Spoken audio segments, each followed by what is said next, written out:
Good afternoon, everybody. You're very welcome to our Get Exporting webinar, everything you need to know. So delighted to welcome you this afternoon on a very cold Friday. My name is Manus Rooney. I'm one of the program managers for the Get Exporting program, and I'm joined here with some of my team. So yeah, actually, maybe a quick introduction might be the best way to start off. So maybe Patrick, over to you. Yeah, my name is Patrick McMahon, and I'm based in Manchester. I'm a senior market advisor on the Get Exporting program. Thanks, Patrick. Richard? Yeah, thanks, Manus. Good afternoon, everyone. My name's Richard Hayward. I'm a market advisor based in Enterprise Ireland's London office. And Diana? Hi, everybody. Most of you might know me already. I'm the point of contact for the Get Exporting program. I'm based in East Point. Great, super. So listen, we're here to spend probably just less than an hour just to talk to you through a little bit about the Get Exporting program, what it's about, the background to it, and what you can, and ultimately what you can expect from it. So we'll take you through a little bit of a journey on that. And I suppose the first thing really is what are we trying to do with it? And this is all about to creating the next generation of Irish exporters. So we've built this program in partnership with Enterprise Ireland, the local enterprise office, Údras na Gaeltachta and Intertrade Ireland. And yeah, as I said, we're here to build that next generation of Irish exporters. So if you have the ambition, and by joining in this first webinar, you've probably demonstrated that, but if you have the ambition, but you don't know where to start, so what market to begin with, UK, France, Germany, America, wherever that opportunity might be, and you're not too sure about how to go about it, then you're in the right place this afternoon just to get that. So we're all about trying to give that insights into where to start and then ultimately the skills and capability needed to go about doing it. So we'll bring you through that little bit of that journey this afternoon. So in terms of the agenda, and I'll lead you through this. We'll do a little introduction and that sort of fundamental piece about why exporting or why export in the first place. We'll also hear from some of the previous participants. This is the second iteration of the program. We had a pilot last year and took a lot of learnings from this and built this into the second iteration. So we'll hear from some of the past participants. What we thought we'd do as well, we'd do a piece of a bit of a content teaser. So it's there's a little bit of learning, a little bit of insights for you all, but also it'll give you a sense of what to expect from the program. So this is very much not a theoretical program, but also the tips and tactics that are needed to be successful in export markets. And Richard and Patrick will lead us through that. Some examples of what they do day to day working with companies overseas. We'll have a look then at the program overview and structure. And again, we'll hear from some of the past participants and we'll follow up with some questions and answers. So a little bit of the housekeeping. So we're going to have this recorded. It'll be available afterwards. So if you've missed today, you'll get the recording, and also the slides will be part of that too. And you'll see we have a Q&A box as well. So if you have any questions, we'll pick them up at the end. And if we do miss them, we'll get back to you in the next couple of days. It'll be early next week. So let's kick off with some of the content. First question is why export? Like why even bother? Why even start? And I suppose you're on the call with the ambition, but just as a little reminder of why we do this. The first piece is diversification. So we don't have to look too long back into Irish economic history to know if Ireland as a small open economy has a shock locally or domestically, then it impacts all businesses. So being able to diversify your business into other markets spreads some of that risk. So reduces your dependency on Ireland, but also spreads your risk. And I would say also that diversification is a very good indicator or sign to potential investors or funders or banks that your business is exploring and expanding internationally.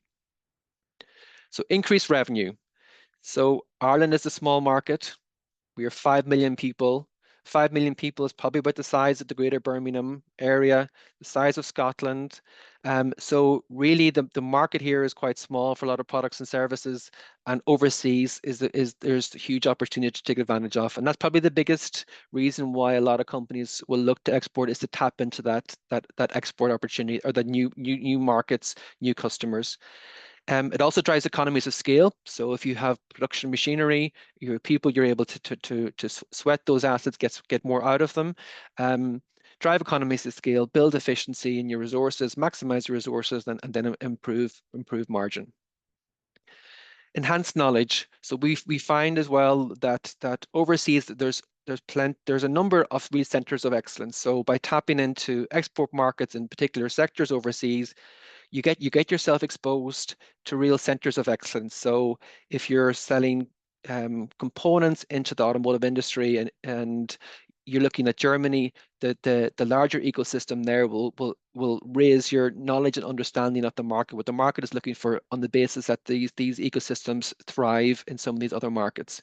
So a great opportunity to enhance your knowledge, but also to feed some of the innovation, because being close to these centers, you get more direct feedback from the market, from the customer, and that often drives innovation internally.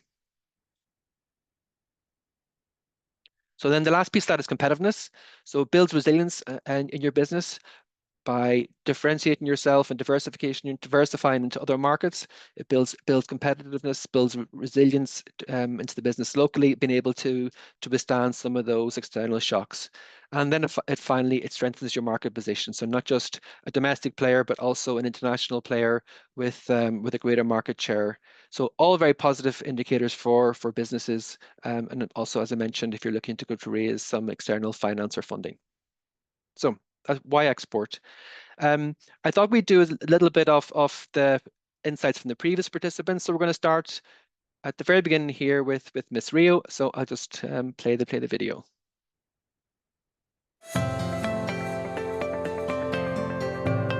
I'm Mags, and I'm the owner, founder, creative director of Ms. Rio Bridal. Ms. Rio is an alternative bridal brand that gives women empowerment and freedom to wear whatever they want for their wedding day, to abandon societal expectations of what a bride should look like and really follow their heart. I heard about the Get Exporting program through my local enterprise office.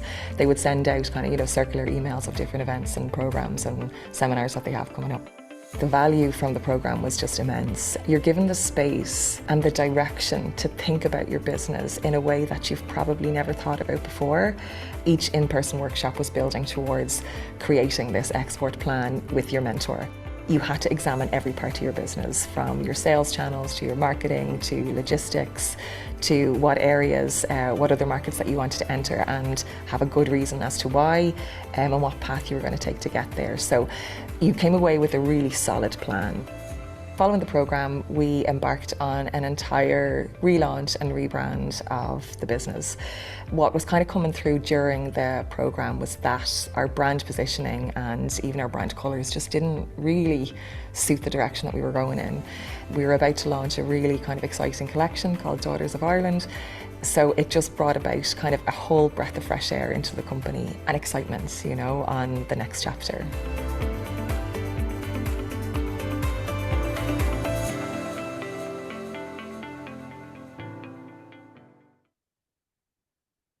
So yeah, that's a really good example. I hope you got a sense from some of the video.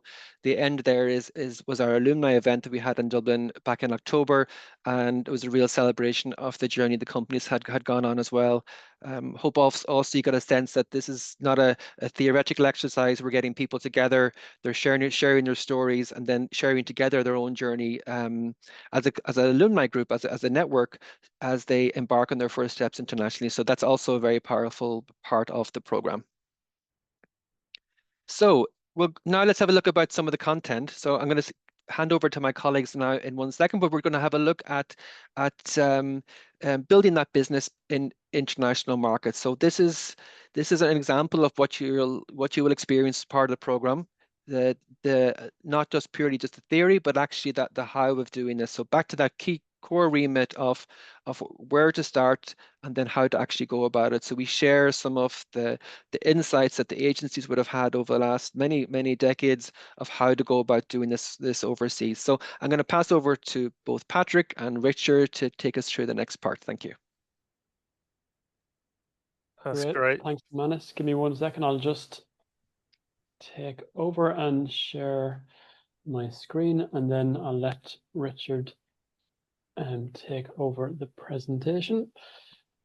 Just whilst Patrick's doing that, thanks Manus for the introduction. And I guess just to give a bit of background today as to why we've selected this as a particular topic. So lead generation for new exporters and finding your first international customers as a topic for today. So based on some of the collective experience across Enterprise Ireland, one thing that we often see when clients come to export is sort of difficulty finding the right people to talk to, especially in large export markets like the UK, where Patrick and myself work. So Ireland is a small market, as Manus mentioned, when compared to somewhere like the UK, and so it can be easier to manage and navigate with a less structured sales approach. But when it comes to selling into large export markets like the UK, where you maybe don't have existing relationships, it's essential to have a process in place for finding the right people within the organisations that you're looking to target. So we're going to give a bit of an introduction as to what that process looks like today, so that you can get a sense of the type of topics that we'll cover on the Get Exporting program. And we're going to focus, given this is just a teaser session, just going to focus on three main things today. So first off is why build a target list. Second is around actually how you go about building that target list. And then the third thing is how you manage the target list. So without further delay, we'll start off with the why build a target list. So the first reason is really around focus and efficiency. So exporting is it's a resource intensive activity. So it's essential to have a clear understanding of who your target leads are to ensure that you're spending your time wisely. This hopefully sort of enables you to avoid a scattergun approach where random outreach can waste valuable time. The second key reason why building a target list is important is actually it can lead to higher revenue growth. So by having a defined list, you have clarity on the opportunities available to your business, and therefore the potential revenue, and that allows you to forecast so you can plan for the future. We found some evidence from Harvard Business Review that suggests that companies with a sales pipeline who actively manage it have a 28% higher revenue than those companies who don't. So there's a clear benefit in terms of actually having a sales pipeline and managing it effectively. And the third, if we just pop back to the previous slide there, just the third reason in terms of how a target list can help is actually when it comes to securing investment. So strong lead generation and pipeline management is something that investors often look for because it demonstrates a clear, repeatable process for generating business. So by demonstrating that operational discipline, it signals that the company has a repeatable sales process and it is not built on ad hoc wins. So on to the next slide, and this slide is just really a summary of observations that we've noticed across the team in terms of the differences in selling in the Irish market versus selling internationally. Like I said, it's a collection of observations, and it's not to say that every deal is the same, and it certainly varies from sector to sector, but this gives an indication of some of the trends that we see. So the first thing in Ireland is that there's an emphasis on relationship-driven sales. So warm introductions and building personal rapport are really highly valued. What we see in the UK is perhaps more of a results-driven landscape, with buyers engaging based on value without necessarily having a prior connection to the person. That's definitely not to say that developing relationships isn't important in the UK. It certainly is. But we definitely see a bit more of a transactional, results-driven landscape in markets like the UK. Another observation is around kind of market saturation and competition. Manus mentioned there at the beginning that Ireland's population stands at around 5.5 million, so it's quite a close-knit market where you can do excellent business through connections. When you compare that to somewhere where, like I work in the UK, where the population is pushing 70 million, there, by virtue of that attracts significantly more players, both large and small competitors, And so the competition is quite intense. And so the need to differentiate, to stand out from the crowd, and to be persistent in your sales efforts is vital. And the next observation we've made is around the speed of sales cycles. And again, this can vary from sector to sector quite widely. But we sometimes see faster sales cycles in Ireland, especially if working with smaller organizations, and especially if you have a warm contact. In the UK, we often see perhaps longer sales cycles with more structured processes and sometimes complex budget approvals, where you may need to touch upon numerous people within a single organization to get a deal over the line. The next observation is around outreach strategies, and as we've already touched upon, connection and nurturing solid relationships can get you a really long way in Ireland. But when it comes to I guess export markets where you don't have prior connections, high volume and multi-channel approaches are increasingly standard. So, it's not to say that the personalization isn't important in the UK, but certainly volume and persistence with outreach is key as a new entrant to the market. And then finally, another difference that we notice is around networking and prospecting. So in Ireland, we sometimes see that these two activities can maybe blur together because personal connections can often lead directly to opportunities. But somewhere like the UK, networking and prospecting tend to be more distinct, where networking is really all around sort of building brand presence, whilst prospecting really relies on that structured, scalable sales process that we're going to talk about today. So that's why building a target list is important, and some of the differences that we see between Ireland and the UK. We're now going to move on to the how you build a target list. So the first step that we see is really important to take is around defining your ideal customer profile, or ICP, as this sets the foundation for building a high quality and focused target list. So we're not going to go into huge detail today as to exactly how you define your ideal customer profile, but that's definitely something you can learn more about on the program. But some key components of the ideal customer profile are listed there on the left-hand side of the screen. So when you come to large markets like the UK, unless you have a really big sales team where you can target multiple sectors, it's really essential to have that laser focus on the individuals or the companies that would benefit most from your product or service, so that you don't waste time with unsuitable prospects. So as I mentioned earlier, exporting is resource intensive, so you want to make sure you're using your time as wisely as possible. So a good starting point is understanding the market by doing your market research, looking at your references in Ireland, and assessing whether they're applicable in a UK context, for example. And then you can begin to narrow down which customers you can focus on, and look to identify them based on some of those characteristics on the screen. So company size, location, which part of the UK are more open to your solution than others? What are the pain points, the buying power or the budget of the target organization? And then even down to the level of job titles that would be more willing to engage on a conversation about your company. So once you've identified that ideal customer profile, you then need to go out and actually find those relevant individuals, and that's something that Patrick is going to take you through now. Yeah, thanks, Richard, and thanks everyone again for joining the call.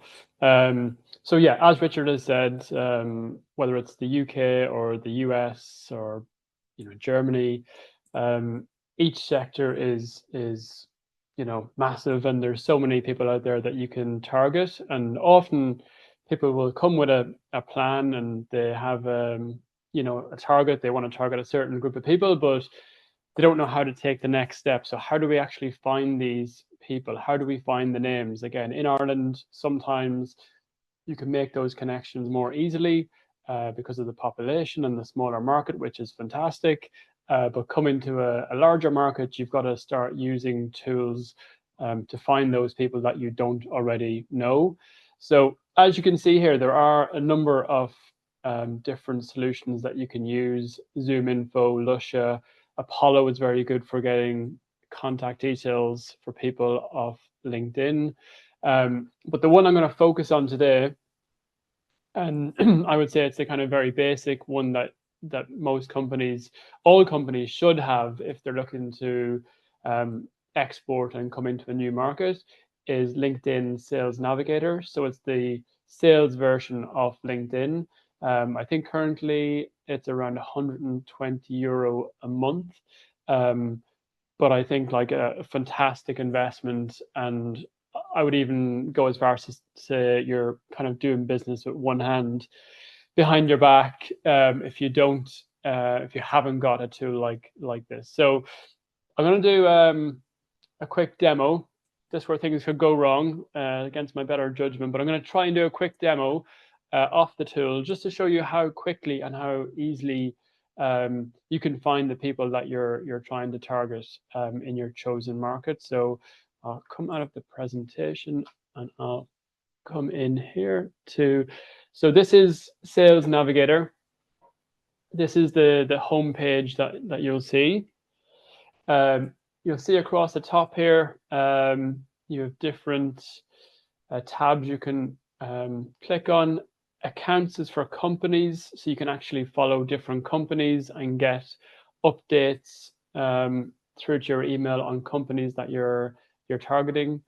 And then we have leads, which we're going to focus on today. So leads are the people that you're targeting, specific names of people that you want to find. And you can save your searches basically, but I'll go through that again in a minute.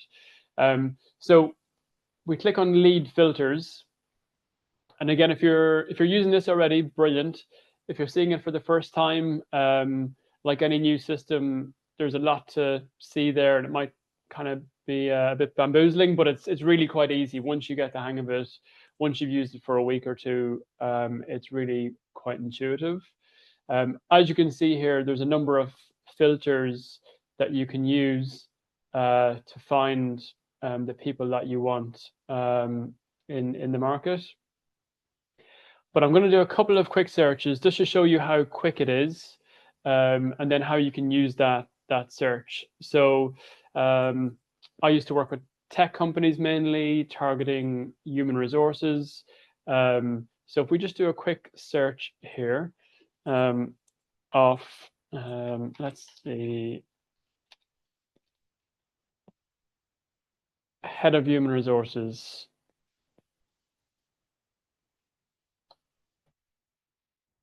Chief People Officer is a popular one, and we'll do one more. And as you can see, when I type in head of human, it brings up a number of different options. So you can add a lot of these options if you want, but I'll actually put in director to mix it up. Okay. So you can see across here, we have 430,000 people. That is globally. So let's narrow it down to the United Kingdom, if that is your chosen market. And we can see here 26,000 people. So if you do have some software that is targeting HR teams, the good news is there's a very large addressable market, 26,000 people in the UK with those job titles currently. But obviously that's way too big of a list to start targeting. So let's say through the program, which is something we will do with companies, is look at specifically, what is your target market? Where have you had success in the past in Ireland? And let's say you've had success in financial services. So we'll go down to industry and we'll put in, this is going to test my spelling, financial services, 2,000 people. Again, I would say that's too many. Let's put in London and take out United Kingdom. and that gives us 1,000. And I would say that's still probably too many. Now, another thing we'll do on the program is look at, again, your target market and the size of company you should be targeting. Again, if you were a software company coming to the UK for the first time, potentially targeting the bigger banks might be quite difficult in terms of the sales cycle, and actually as a smaller tech company targeting a big bank, it can be quite difficult for them to do that. So let's look at the company headcount, and maybe we target the mid-tier financial services companies. So let's put in 200 to 500 employees and maybe 500 to 1,000. So there we go. That's a good list. So if we look at that, we've got 307 people in financial services, in senior human resources jobs that we can start to target. Once you have that list, you can start to save these people into a lead list. So if you click on save, if you've already got a list, you can save it into that list, or you can create a new list, and I can put in HR leaders, London financial services, and I can create and save that list. And as I go down through the list and I see Jennifer, she is ideal for that list, I'll add her to that list as well. Obviously, you can click into people individually and go through their experience just to make sure they're the right person. Obviously, another benefit of having this is that you can actually message them. So if you have the normal LinkedIn, you can't message people unless you're connected to them. On here, you can drop them a message as well. So I think you get 150 per month. You can even now use AI to draft the message. I would say AI is fantastic and it's a really good starting point, but actually much better to spend a bit of time, personalize the message, keep it short and sharp, and to the point, with a call to action at the end. But spending a good bit of time and getting the messaging right, and not even selling, but just asking for a conversation tends to be the best way of doing that. So that is some of the benefits of Sales Navigator. Now, what often I get is people say, oh, well, I'm targeting construction or pharma, or I had someone targeting fisheries in Scotland, and they said, LinkedIn is no good for my sector. There's no one in my industry on LinkedIn. They don't use it. And just to give you an example of that very quickly, I'm going to do one more quick search just to show you that in the UK, in the US, in European markets, most people now are on LinkedIn and using it. So if we look at construction, for example, so let's say we're targeting project managers. So we'll just add a couple of job titles here.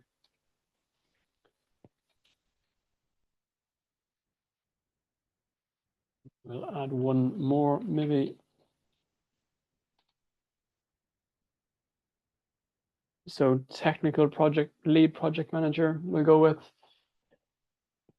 And that's 4 million, that's too many, obviously. And then we'll go United Kingdom.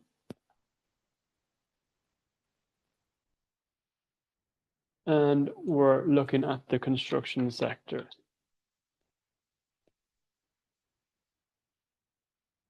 So again, very quickly, we can see in the UK, in construction, with these 3 job titles, we have 40,000 people, which, again, unless you've got a very big sales team or a lot of time in your hands, is far too many.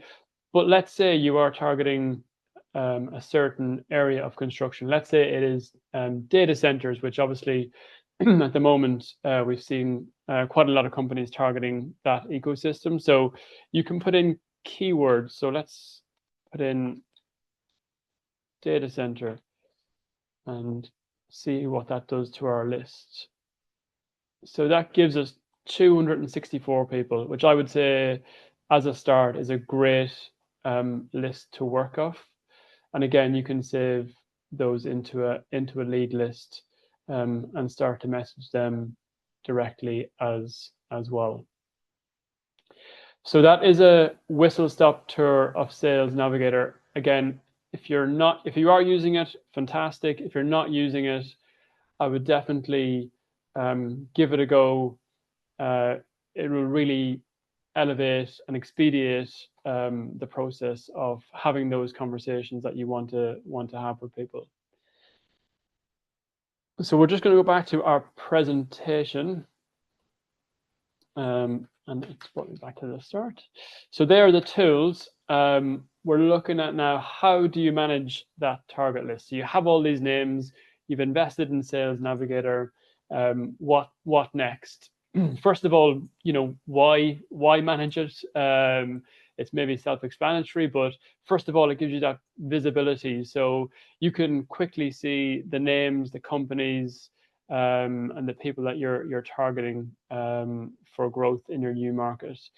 You can start to prioritize deals as well.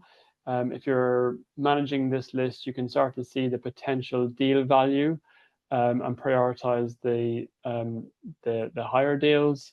You can start to measure the performance of your outreach. So are you getting people through the sales cycle, or are people dropping off at certain points? Do you need to change your process? Also, for the customer journey and the sales cycle, as you bring people through that, are there regular touch points? Do you know what you've discussed on the last call and what the next action is as well? And then as a business, it gives you those really good strategic insights to know what's in the pipeline. Is there going to be a shortfall as well?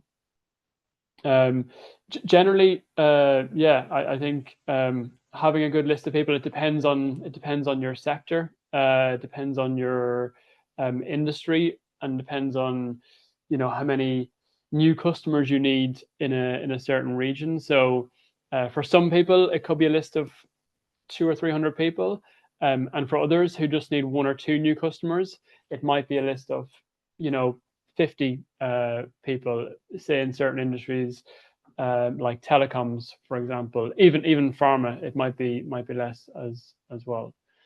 In terms of actually managing a list and where to manage it, you have 2 options. You can use an Excel. So if you're using nothing at the moment, an Excel is a great start, and I'll show you a quick example of that. But also there's CRM systems out there for whatever size of business that you have, or whatever your addressable market is. There are CRM systems out there for your business, and you will probably have to migrate to a CRM system at some point. So maybe looking at that earlier is better. Here's a really quick example of an Excel you can put together. I'm not going to go through it in much detail, but obviously you've got contact details, and company and name, but you've got the source, which is really important. So as you start to get new customers, if you've tracked the source, you can start to see, oh, actually, the new customers are coming through my LinkedIn work, or actually they're coming more from the telephone calls I'm making, or from the meetings I'm having at events. And you can start to prioritize that outreach as well. And then it's just about managing the cycle and the process, and making sure you're bringing people through the process, and what the next action is as well. And even with Excel, you can get really good insights, and you can get some nice graphs to show you kind of where you as a company are up to. And look at, if you've got loads in prospecting but not much at these stages, proposal and negotiation, maybe there's a problem with the prospecting. Is the outreach right? Is the message you're sending right? Or if you have loads at negotiation and not many at prospecting, that's great. Maybe there's some deals coming down the line, but actually in the next 3 or 4 months, there's going to be a lag because we haven't been doing enough prospecting as well. So that is really it. I suppose just as a recap on that, having come from a sales background and now working with hundreds of Irish companies who have done it and done it really well. Having a managed kind of sales list and a target list of people to speak to is essential for growth. There are great tools out there to help you do that as well. And the last thing is kind of that management and the consistency. So I would say with your list, you've got to be doing the outreach, you know, at least once a week for half a day, if not more. So yeah, that is it. Thank you for bearing with me. I hope the presentation was useful, and hopefully everyone is now trying to get onto Sales Navigator and get a new license as well. But I'll pass back to Manus.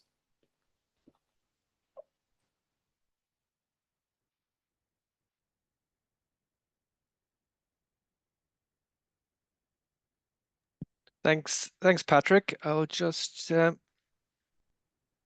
share my screen again.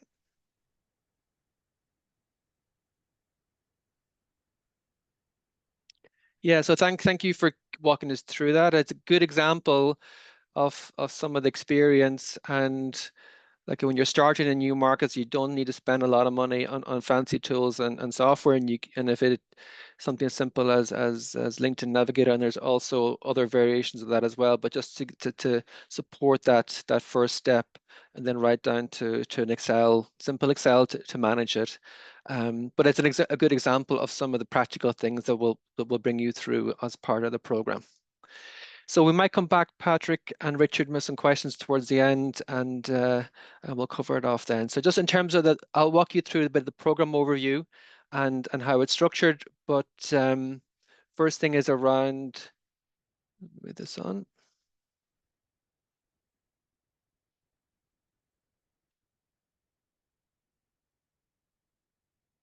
So I'm going to stop sharing, and I'm going to do this again.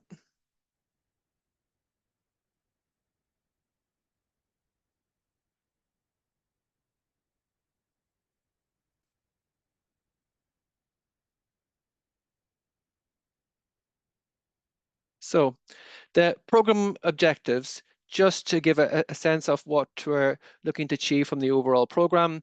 Because the headline really tells it all. It's all about building capability, skills, and the confidence to win business in export markets for the first time. So this is a program in conjunction with Enterprise Ireland, the local enterprise office, Intertrade Ireland, and Údarás na Gaeltachta, and we're putting all our knowledge and experience into the program.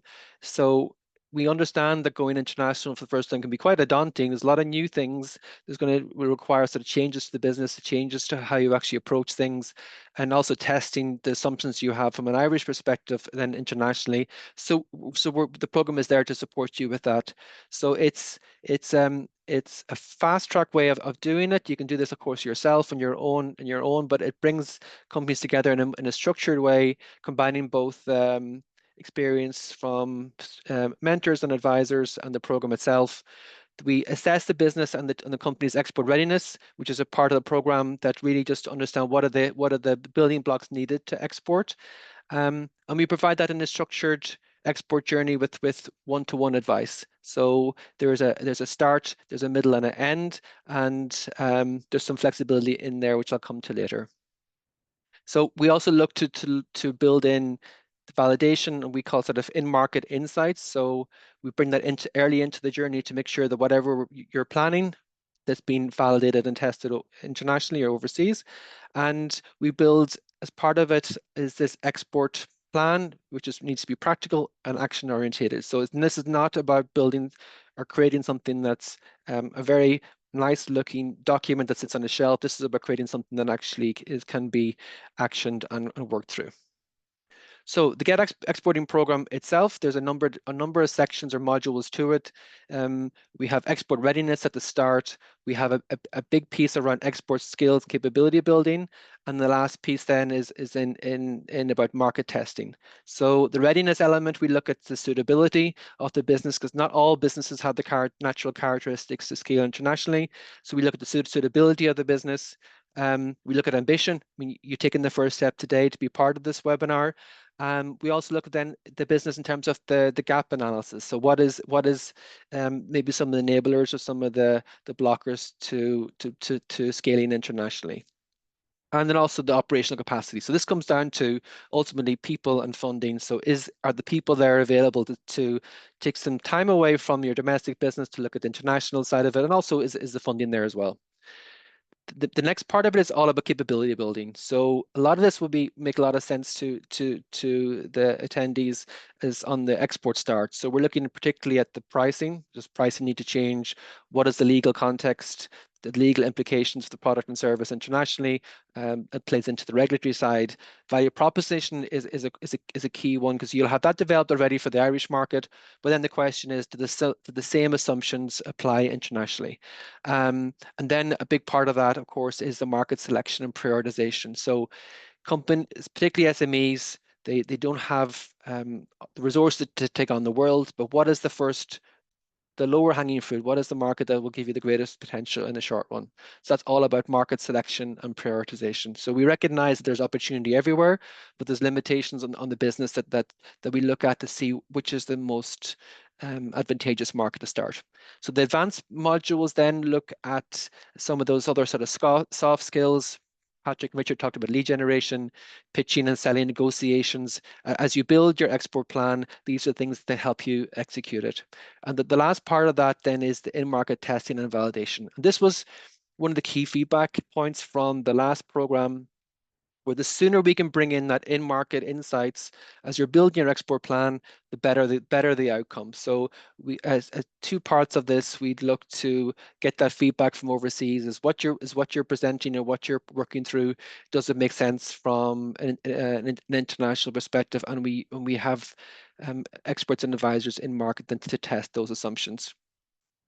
So as I mentioned, in the green part of that is all about developing your action plan, and then the insight, which is a key part of the program and quite probably the unique differentiator as well, is it brings the insights and validation from the teams and also from some of the colleagues you mentioned today. So we have colleagues based in the UK office, in the Netherlands, and also in the US to support us, dedicated to support us on this program.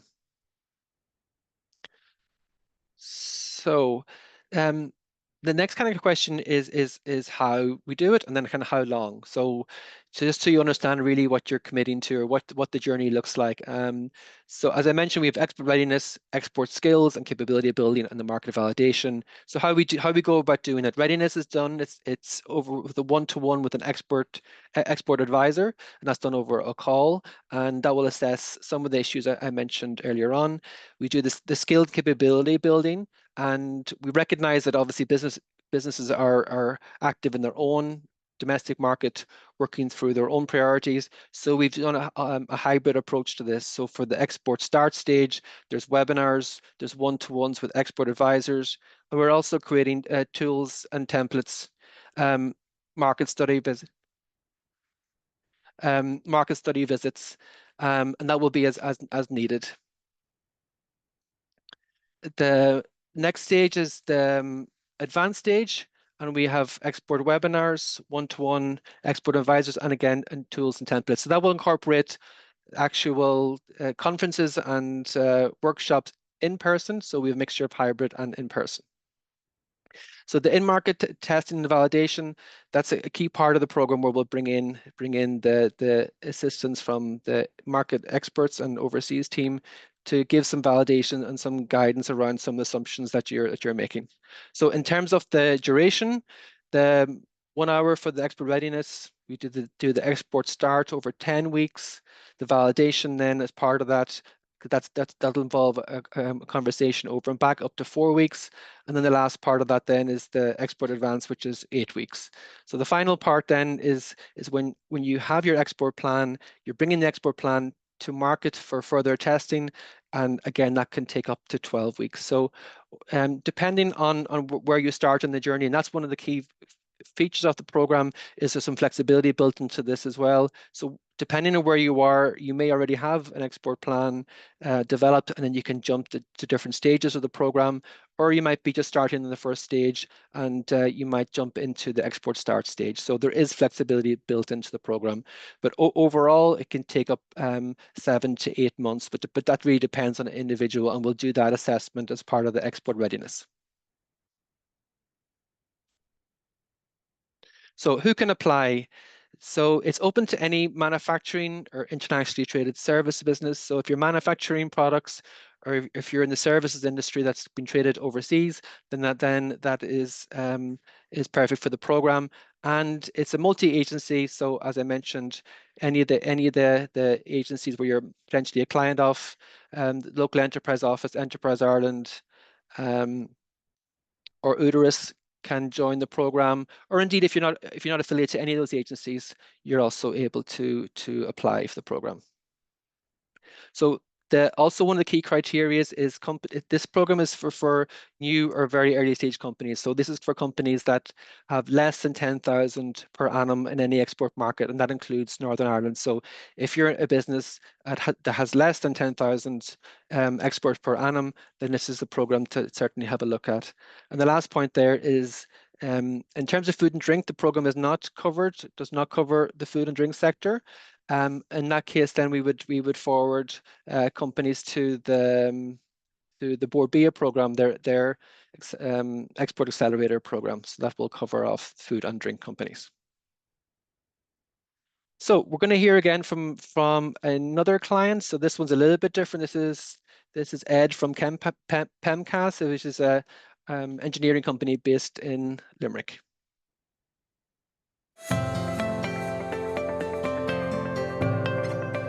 I'm Ed Renan, the Managing Director of PEMCAS. We're an architectural and engineering firm based in Limerick. The Get Exporting programme was run over multiple face-to-face sessions. It involved quite a number of companies, I'd say maybe 25 or 30 other organisations that were travelling the same path.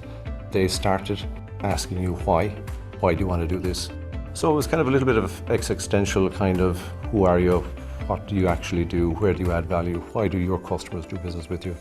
It moved on into practical things like legals and contracts, and whether you're going to be operating that market remotely, whether you need to have an actual office there with local personnel. Then it moved on to marketing, communicating the value proposition. What was new maybe to us was maybe just the particular geography that was recommended to us. We're still running an existing business. Most of our resources and efforts are going to stay running that. It's important to try and pinpoint exactly where the best opportunity is and the best chance of success ultimately will be. Being able to get that one-to-one advice with someone that's kind of been there, done that, it felt authentic. He had been operating in the market in which we were targeting a number of years himself in business, so he understood it very clearly and understood the detail. So that was invaluable, obviously. It's great to be able to draw on someone like that. We are down the road of implementing those steps, and we were delighted we were on the programme, and we would strongly recommend it.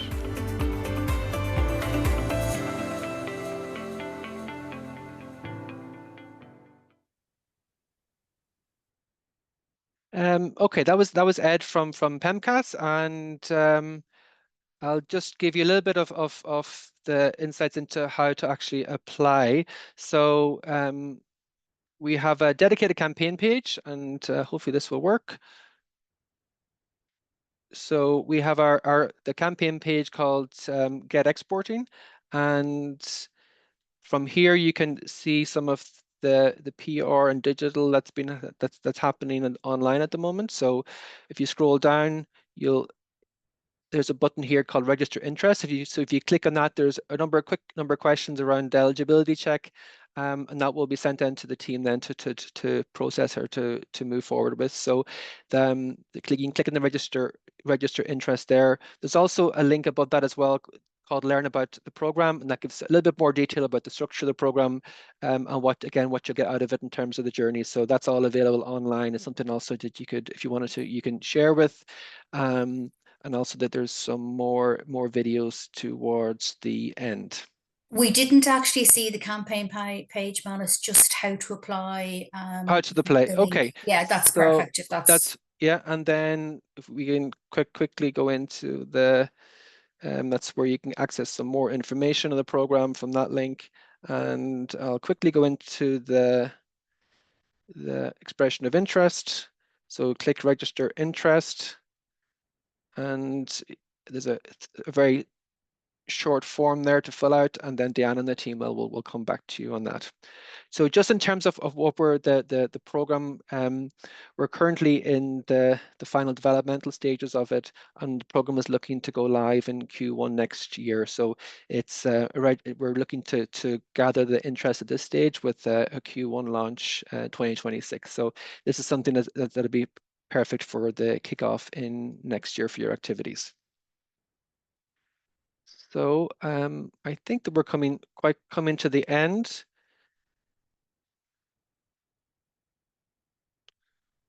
So that's also a QR code which you'll get as well as part of the presentation, and that'll bring you directly as well to the expression of interest form.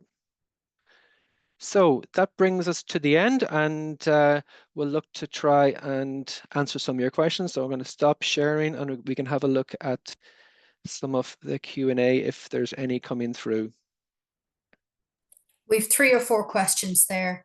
Yeah, so actually I have maybe we might go to Patrick and Richard as well, but just in terms of like one of the questions that often comes up is that how many people you'd want to have on your lead list. So you mentioned quite well about the in Ireland can be quite networked and you can build in local relationships. But if I'm going to the UK, I'm in the data center market, like how big should my lead list be? Should it be 5, 10, 15, 500? How does that, what's your sense of, and how can the program sort of help companies come to those type of decisions? Yeah, look, as I mentioned, it definitely is dependent on your business. So are you a B2B business, and what sector you're in? So for example, if you're a SaaS product, you may even be sector agnostic. But again, you would need a lot of time and a very big sales team to target all companies. So I would say the advice that we would give is coming to the UK, if we're using that as an example, is be really specific initially, and you can build out from there. So it's hard to give a number. I would say if you're, for example, a B2B SaaS product, a list of 200 people to target for 6 months would be really good. But you might be targeting stockists and distributors if you're a consumer retail product, and that might be a list of 50. So it's looking at how many customers you need, what the conversion rate is, and kind of working back from there, if that makes sense. Yes, thanks, Patrick. There's a question here about are companies limited by guarantee included? So yeah, so limited companies is absolutely fine for the program, and there's no restrictions there. Also a question about does the program include funding to hire salespeople to undertake the work? So there's no additional funding. There's no funding as part of the program. There's the cost, I suppose, is the cost, and this is also part of the export readiness assessment, is the people cost that will be needed to, well, not only to take part in the program, but also then to work on the export plan. So the program doesn't cover it unless there's other agencies or other ways to seek funding, but that's not a feature of this program. So we also have a question there on dates. So we're looking at Q1 next year. So my advice would be is to fill out if you're this signs of interest, I would suggest fill out the expression of interest form, and we'll get you then on the list. And when more details come available about the actual start dates and next steps, we'll reach out. Deanna and the team and Jason will reach out to you directly. So I'm just checking to see if anything else. There's a question there on CRM systems and Sales Navigator, I believe. And do you want to take that one, Patrick? Yeah, I was just to say that like we use Salesforce at Enterprise Ireland, and that integrates with Sales Navigator. So you can literally take someone from Sales Navigator and put them into your CRM system really easily. And if you have Dynamics 365 or Zoom Info, or there's loads, but most of them, or a lot of them, integrate with Sales Navigator. So you can transport them from there into your CRM system. Great. Okay. Thanks, Patrick.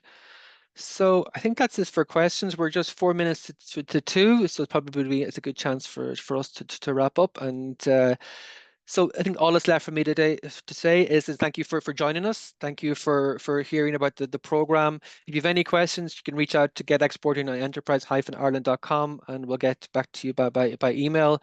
And again, if this looks of interest for you and the timings are right, and that ambition is there, then please fill out the expression of interest, and again, the team will follow up with you directly on it. So on behalf of the team, Patrick, Jason, Diana, and myself, yeah, hopefully we'll see you in the program early next year. Cheers. Thanks, Manus. Thank you. Thanks, guys.